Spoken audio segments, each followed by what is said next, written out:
Week 1 kills the unlucky. Week 2 kills the unprepared. But Week 7? Week 7 is the filter that scrubs out the broken. You made it past the initial chaos. The screaming in the streets has stopped, replaced by a silence so heavy it feels like pressure on your eardrums. The adrenaline that carried you through the first month is gone. Now it is just the grind. And this is where most of you die. Not because a zombie breaks down your door, but because you get sloppy. You forget to lock a secondary latch. You ignore a scratch on your arm because you are too tired to argue. You start treating this new hell like a routine, and the moment you get comfortable is the moment you get eaten. Today we are doing a perimeter check on your mind and your base. This is the reality of the long dark. Listen to me, this briefing is not entertainment. It is a standard operating procedure for a threat environment you are not genetically engineered to handle. Most people watching this are just tourists. They want the thrill without the drill. But if you are serious about keeping your people breathing, you need to be in the war room. Click the Join button below. Enlist in the Survival Curriculum Unit. Members get priority intel and direct access to scenario planning. If you want to be a spectator, stay here. If you want to be an operator, hit Join. Let's get to work. You wake up at 0500. You do not need an alarm clock anymore. The cortisol spike in your blood does the job. The first thing that hits you is the smell. By week 7, the municipal sanitation grid has been dead for 45 days. Add to that the sweet, cloying stench of thousands of decaying bodies baking in the summer heat outside your perimeter. It is a physical weight in the air. You roll out of your makeshift bunk, a mattress dragged into the hallway because sleeping near windows is suicide now. You check your family. They are sleeping fitfully. Your daughter's lips are cracked from dehydration. You look at her and you do not feel love. You feel a terrifying, crushing burden. If you mess up today, if you miss one track in the mud, she wakes up screaming.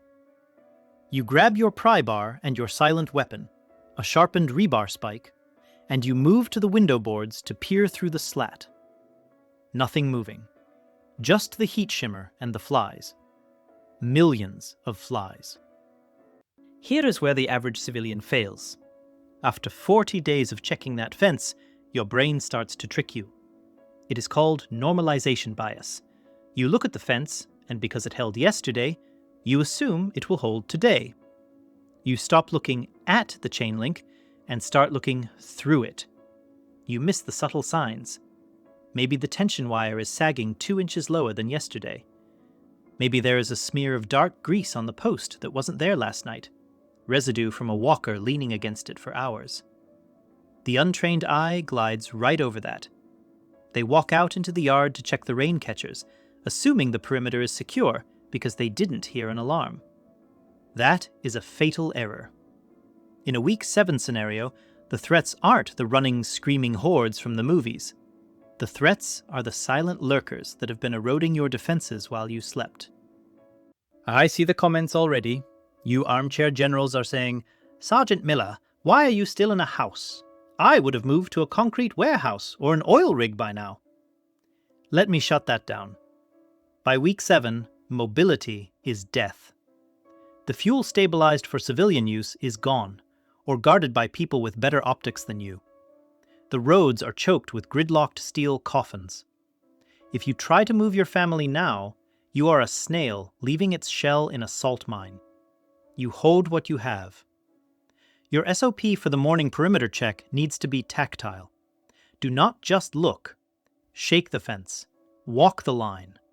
Look for rub points, spots where the undead have scraped off the galvanization. Reinforce those spots immediately. You don't need a fortress, you need a system. If you are relying on a single layer of defense, you are wrong. You need an outer warning layer, tripwires with cans, and an inner hard layer, If you think the National Guard is coming to secure your neighborhood, check your radio. That static is the sound of you being on your own. Here is the biological reality of week 7 that the movies skip. The zombies are softening. The connective tissue holding their feet together is rotting. This means they don't stomp anymore. They shuffle, they slide. They are quieter now than they were in week 1. A fresh corpse in rigor mortis makes noise when it moves. A 7-week-old bag of soup in a suit drags silently. You won't hear a twig snap. You will hear a wet slap on the pavement, and only if you are listening for it. This changes your early warning systems. Gravel crunch zones don't work as well when the hostiles weigh 30 pounds less and have soft, mushy feet. You need visual indicators. String at ankle height that moves a marker on your windowsill. You are hunting ghosts now, not monsters. Adjust your headspace. By 0800, the heat is rising. You are in the backyard, tending the garden. But really, you are watching the water barrels. The mains ran dry on day 4. The residual pressure blew out on day 9. Now, every drop you drink comes from the sky, or a risky scavenge run. You check the filtration setup, a series of buckets with sand, charcoal and gravel. It looks primitive because it is. You watch your son try to take a sip from the ladle before it's been boiled. You slap his hand away, hard. He looks at you with tears welling up, shocked by the violence. You don't apologise. You can't explain to him that giardia or cryptosporidium will kill him faster than the things over the fence. He sees a mean father. You see a corpse dying of dysentery in a bathtub because you were too soft to enforce discipline. The guilt eats at you, but the guilt is a luxury. The discipline is mandatory. Most people treat water like a resource they can stretch indefinitely. They ration it too hard. They think, if I only drink a pint today, I save more for tomorrow. That is the logic of a hoarder, not a survivor. If you are dehydrated, your cognitive function drops by 20%. Your reaction time slows down. In a tactical environment, that lag is the difference between spotting a walker in the tree line and getting bit. You drink what you need to stay combat effective. The failed reaction is hoarding water until you are too weak to lift the bucket. And let's talk about the noise. Boiling water requires fire. Fire creates smoke and smell. In the suburbs, the smell of wood smoke is a dinner bell. It screams, "Life is here." Civilians boil water in the open at noon. Veterans boil water indoors with blackout curtains, using a Dakota fire hole or a propane stove if they saved the fuel, venting carefully. I hear the objections. Sergeant Miller, I have a life straw. I'm good. Negative. A life straw is for a hiker drinking from a stream. It is not a solution for a family of 4 for 7 weeks. The flow rate is garbage, and you can't cook with it. You need volume. You need a gravity-fed drip system.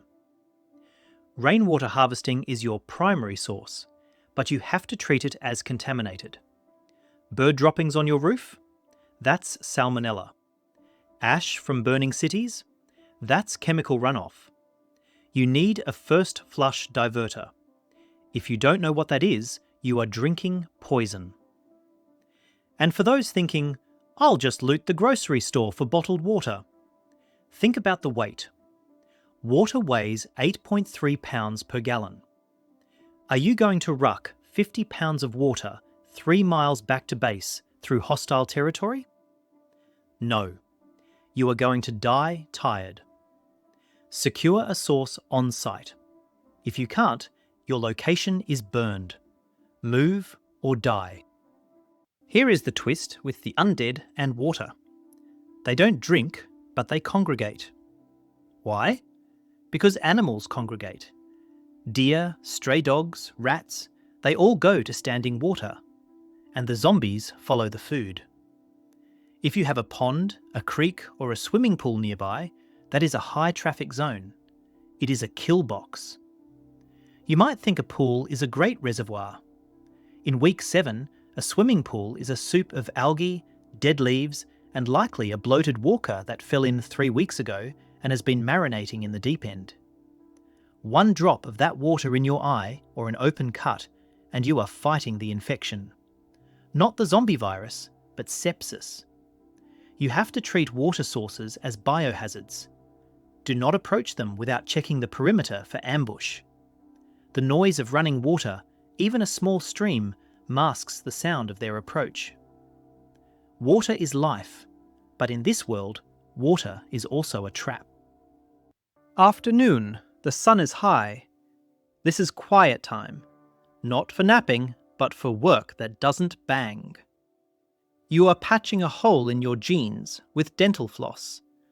The house is silent. You have trained the kids. No running, no shouting, no dropping toys. It feels like living in a library run by a firing squad. You watch your youngest pick up a wooden block and almost drop it. You flinch. He catches it, looks at you, terrified. You see the trauma forming in real time. He isn't afraid of the zombies. He is afraid of you reacting to the noise. This silence is corrosive. It eats at your humanity. You want to turn on some music just to feel normal, but you know that sound travels through the empty streets like a beacon. So you sit there, sweating, stitching, and listening to the house settle, jumping at every creak of the floorboards. The human brain is not wired for prolonged, enforced silence. In solitary confinement, prisoners start to hallucinate. In week 7, your group will start to fray. You will snap at each other over nothing, over how someone chews their food, over how they breathe. This is cabin fever weaponized. The failure here is letting the silence become a wall between you. You stop talking to save noise discipline, but you end up isolating yourselves within the same room. You need to whisper. You need to touch. You need to communicate. If you don't, when the attack comes, you won't function as a team. You will function as panicked individuals. The silence keeps the dead away, but it invites the madness in. You have to manage the noise budget. Allocate time for whispered storytelling in the innermost room, under a blanket fort if you have to. Remind them they are still human. I know what you're thinking. Miller, I'll just soundproof the house. With what? Mattresses? Egg cartons? That's Hollywood garbage. Real soundproofing requires mass and decoupling. You don't have the materials. Instead, you need to think about sound masking versus sound traps. You can't silence a sneeze or a dropped pan, but you can mask it. If you have wind chimes, take them down. They are random noise that masks the approach of an enemy. But consistent, natural noise can work for you. If you are near a river, stay near the river noise. But the real tactical move is the crunch zone. You want the enemy to make noise. Broken glass, dry leaves, gravel. You surround your base with things that scream when stepped on. But remember the week 7 twist. The rotters are soft, so you need hard, brittle debris. Drywall scraps, broken ceramic tiles, things that snap. You are turning the environment into a microphone. Here is what the intel suggests about the undead by week 7. They are blind, or going blind. The corneas cloud over after death. By now, they are milky white cataracts. They can't see you standing still in the shadows. They navigate by sound and smell. But it's not just hearing, it's pattern recognition. They ignore the wind. They ignore the birds. They home in on sound, footsteps, the repetitive chopping of wood, the mechanical click of a weapon slide, They are sonar hunting bats in human suits. If you make a noise, do not freeze. Displace. Move silently to a new position. They will converge on the location of the sound. If you are still there, you are meat. If you move, you can flank them. Use this. Throw a rock to the left, flank to the right. Basic infantry tactics work on the undead because they have zero OODA loop. They are pure stimulus response. Supplies are low. You have to go out. You choose a house 3 blocks over. It looks untouched. This is the most dangerous thing you will do all week. You tape your sleeves. You wrap magazines, reading material, around your forearms with duct tape. Poor man's armor. You move through the backyards, not the street. You breach the back door of the target house. It's unlocked. That's bad. Unlocked means someone left in a hurry, or someone is still inside. The air in the house is stale, smelling of old laundry and dust. You move to the kitchen. Pantry is empty. You check the bathroom. Medicine cabinet is empty. You feel the panic rising. You need antibiotics. You need calories. You find a can of peaches under a bed in the guest room. It feels like finding gold. But then you hear it, upstairs. A rhythmic thumping. Someone or something is home. And you are standing in their living room with nowhere to run. The amateur mistake here is target fixation. You found the peaches, your brain releases dopamine, you drop your guard. You start looking for more loot instead of clearing the sector. You forget to check your 6. In week 7, the easy loot is gone. Anything left is left for a reason. Maybe it's hidden, or maybe the house is a death trap that killed the last 3 guys who tried to loot it. You grab a shiny object, a watch, a battery, that you don't need. You are wasting weight capacity. You need to be ruthless. Calories, meds, ammo. That's it. If you are carrying a toaster oven because you miss toast, you are a liability. The failed reaction is treating this like a shopping spree. It is a raid. Speed, surprise, violence of action. If the house feels wrong, you bail. No prize is worth a bite. People say, "Sergeant Miller, I have a shotgun for house clearing." Wrong answer. In a hallway, a shotgun is great until you miss or jam, and it is deafening. You will ring the dinner bell for every zombie in a 2-mile radius. In week 7, we use melee or silenced pneumatics. You need to learn how to slice the pie. Do not just stick your head around a corner. Back up, creating distance from the corner, and slowly rotate, clearing the room slice by slice.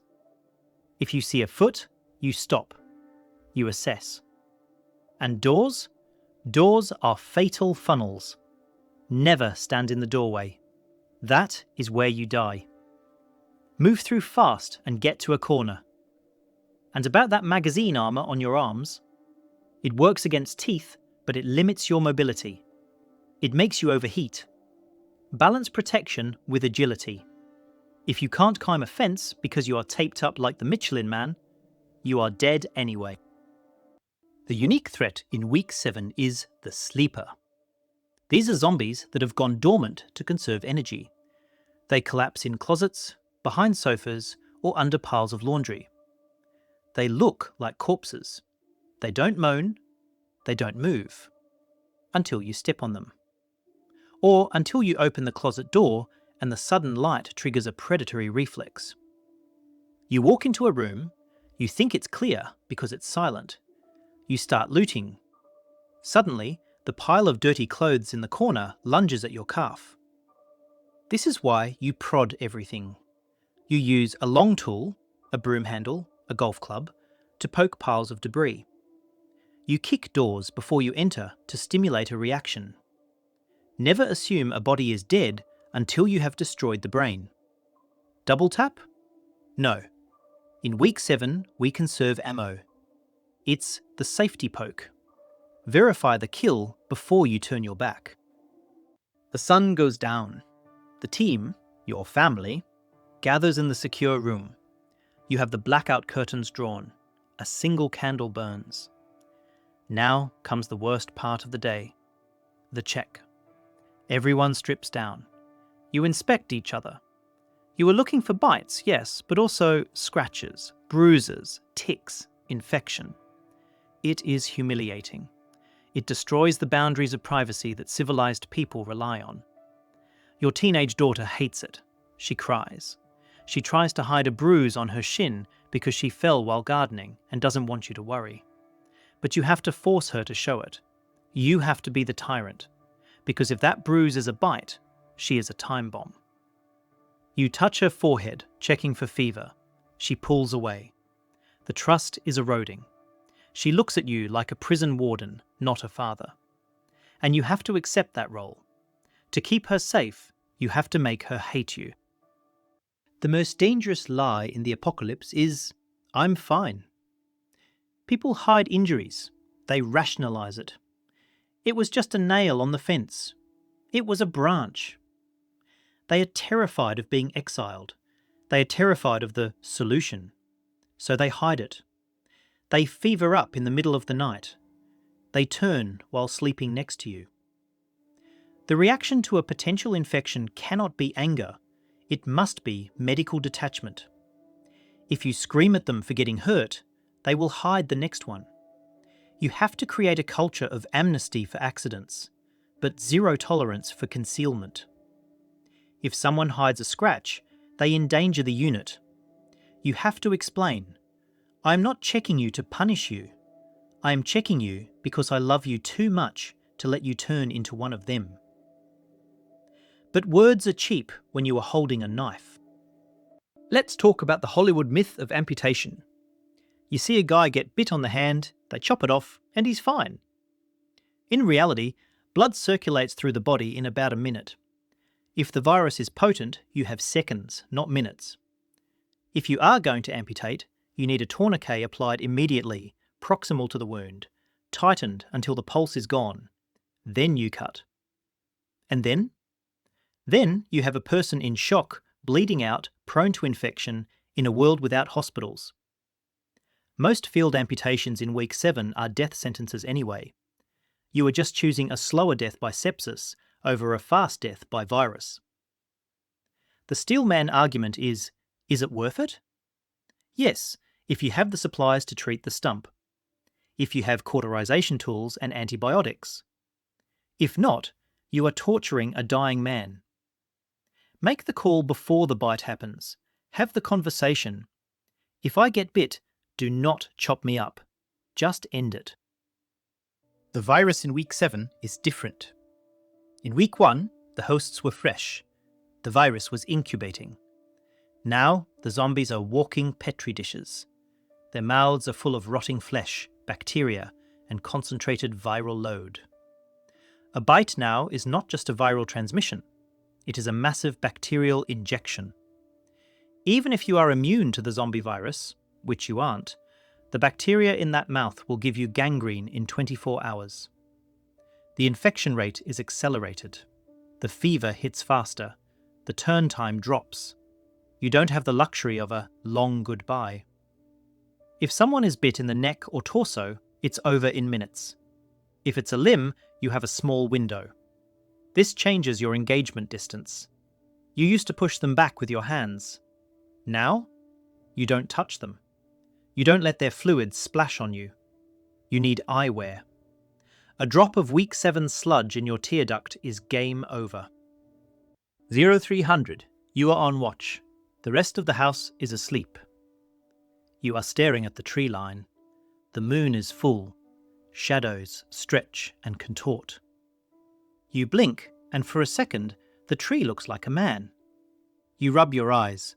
You are exhausted. REM deprivation is kicking in. You start to hear things. A whisper? Your name? No, just the wind. But then you remember the dream you had an hour ago. You were back in the office, pouring coffee, but everyone had grey skin and dead eyes. They were talking about spreadsheets, but their jaws were hanging off. You woke up sweating, hand on your knife. This is the new normal, the zombie dreams. Your brain is processing trauma on a loop. You look at your sleeping wife, and for a split second, in the dim light, she looks dead. You almost scream. You grip the windowsill until your knuckles turn white. You are losing your mind, one shift at a time.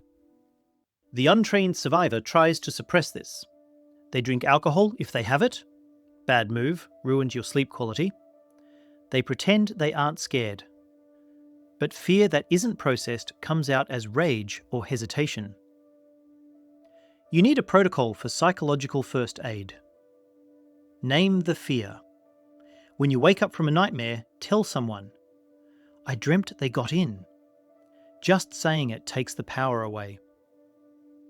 Grounding techniques. 5, 4, 3, 2, 1. 5 things you see. 4 things you can touch. 3 things you hear. 2 things you can smell. 1 thing you can taste. Bring your brain back to the present. You are here. You are safe. The door is locked. If you don't manage the stress, you will hallucinate a threat and shoot a family member. Or you will freeze when a real threat appears. Your mind is a weapon. Maintain it like your rifle. The objection is always, "I can't sleep when I know they are out there," or "I'll just sleep when I'm dead." Listen, if you don't sleep, you will be dead. A human can go 3 days without water, 3 weeks without food, but only about 3 days without sleep before psychosis sets in. You need a watch schedule. The 2 on, 4 off rotation is standard, but brutal. In a small family unit, try 4 on, 4 off. It sucks, but it gives you a solid block of REM. And the person on watch must be stimulated. No sitting in a comfy chair. Stand up, walk the room, do push-ups. If you fall asleep on watch, you are killing your family. It is better to wake someone up and say, "I'm fading, take over," than to nod off. Admitting fatigue is not weakness, it is discipline. Secure the sleep space. Earplugs for the sleepers? Risky, but necessary if you have a noisy snorer. One person awake is the guardian of the dreamers. Week 7 observation. Zombies are more active at night. Why? Not because they are vampires, because of the heat. In the summer sun, they cook, they desiccate, they slow down to preserve moisture. When the sun drops, the temperature becomes optimal for their physiology. They migrate at night, they hunt at night. This means your threat level inverts. The day is for work, but the night is for combat. You need to black out your windows completely, not just curtains, plywood, blankets, tape. No light leak. A single candle flicker can be seen for a mile in a world without streetlights. And sound travels further at night in the cooler, denser air. If you cough at night, it carries.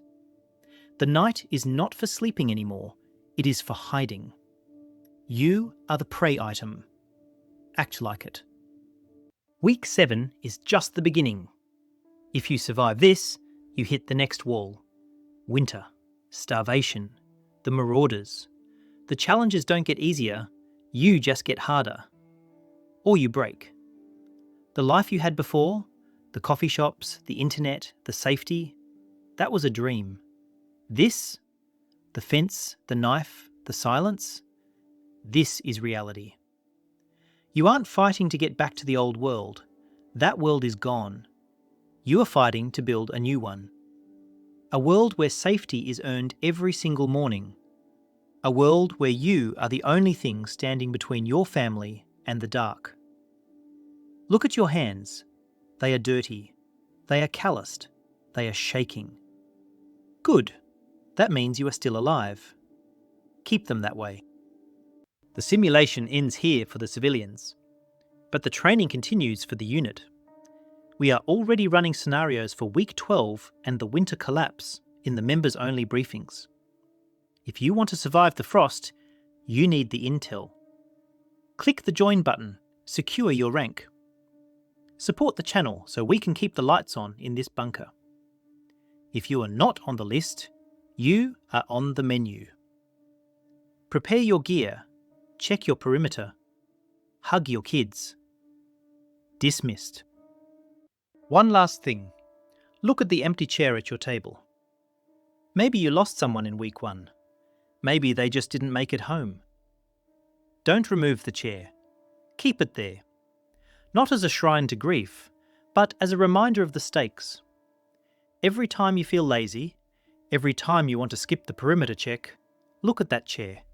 Remember why it's empty. It's empty because the world has teeth. Use that pain, sharpen it, turn your grief into armour. Do not let another chair go empty. That is the mission. That is the only mission. Hope is a dangerous thing. False hope kills. It makes you wait for a rescue that isn't coming. But no hope, that kills your spirit. You need tactical hope. The hope that your plan will work. The hope that your trap will spring. The hope that the potatoes will grow. Put your faith in your actions, not in the universe. The universe doesn't care if you live, but you do. Make it count.